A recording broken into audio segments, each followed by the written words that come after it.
Sometimes being a parent is hard. Sometimes being an introvert parent to extroverted children is harder. At times, it can feel like your entire nervous system, shh, trying to talk, feels so overwhelmed, shh, stop it, Mom! that it can be hard to even finish a sentence. What? Mommy, what are you doing? When you're an introverted parent with an extroverted child, both of your needs can completely clash.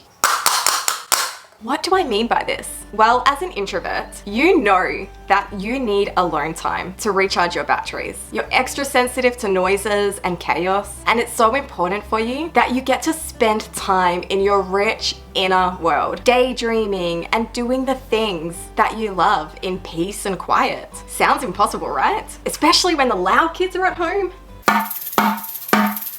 But for your extroverted child, their needs are the complete opposite. They need and crave interaction. Our kids are social butterflies.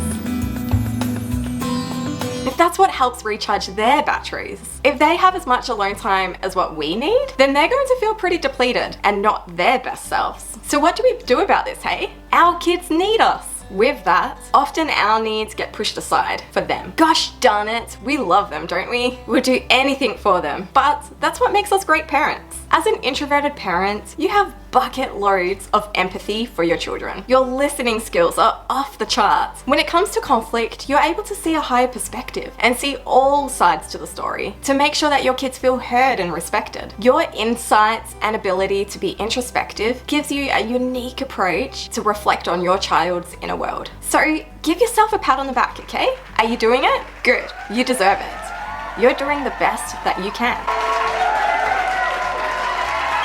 What can we do about this? I know that you want to be the best parent you can be for your extroverted child. So please take note as I say this to you. For an introvert, being recharged and refreshed helps you to be a better parent. Let's rewind that so you can hear it again. For an introvert, being recharged and refreshed helps you to be a better parent. Here are some tactics that I've used that might help you too. Now, I know everybody's situation is different, so if they don't work for you, that's okay, but give it a try, more than once, and let me know how you go. Or better yet, share in the comments tips for everyone else of what has worked best for you. Sharing is caring. And while you're at it, you might as well like this video, subscribe to my channel. Come on, you can do it. Just one click. Thank you. First step. This is really only going to apply for those who still have little kids at home with them. And this is something that I basically did from the beginning of being a parent and having my nervous system assaulted on a daily basis. Okay, I'm kidding. Sort of. Maybe. When your kids are having a nap, please, for the love of God, don't use that time to catch up on chores. I promise you, they'll eventually get done. Your house does not need to be perfect.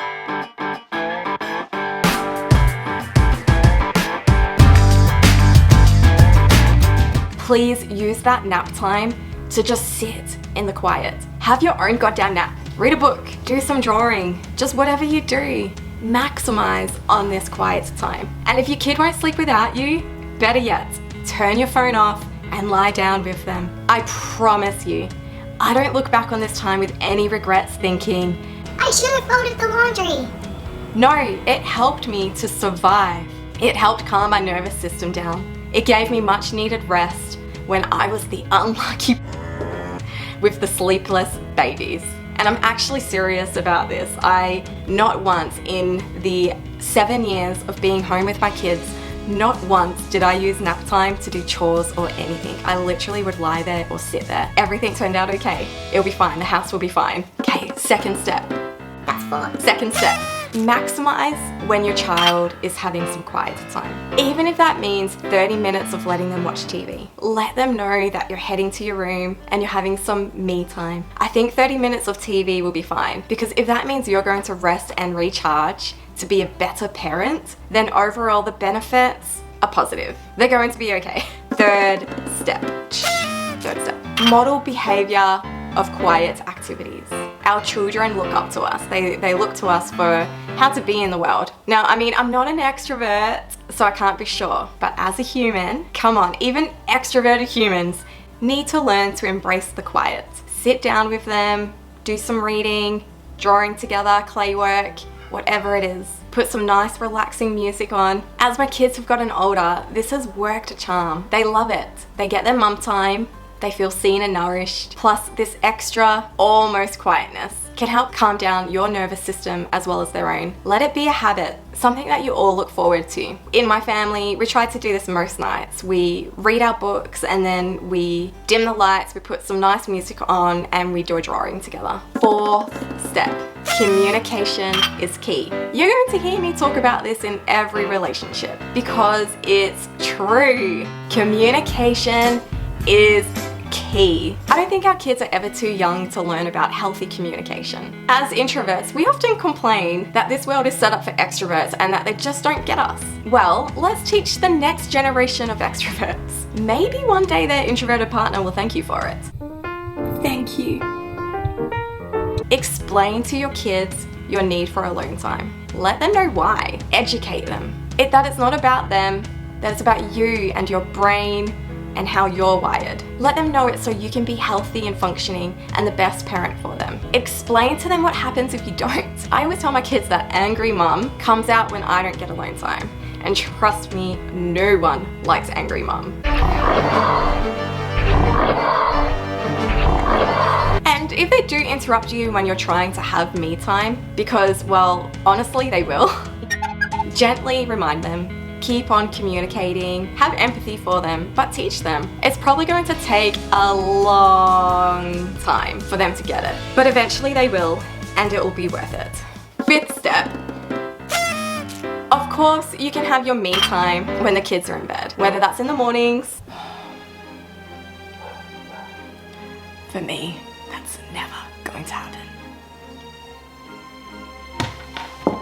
Or once they're in bed. Go for a walk or stay at home and relax in the zen. But honestly, I still think it's good to model alone time behavior during the day so that they can learn and understand, even if it's only for 5 minutes here and there. 6th step. Know this.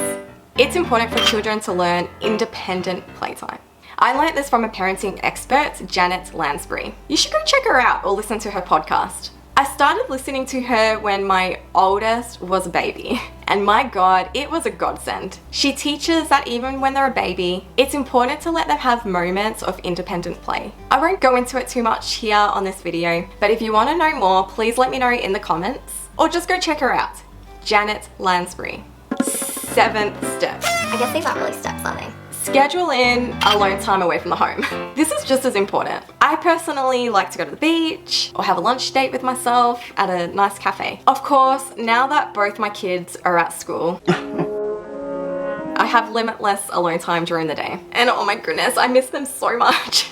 Now, you might be wondering what the signs are when you're approaching introvert burnout. Because if you do struggle to get that alone time, then you're at risk of experiencing this. And trust me, it is not a pretty place to be in, and it can take a while to recover from it. I've been there way too much. So, to learn the signs that you're approaching this introvert burnout, then you might want to check out this video. Go on, click on it. I think it's super important that you learn this. Click on it, and I'll see you there.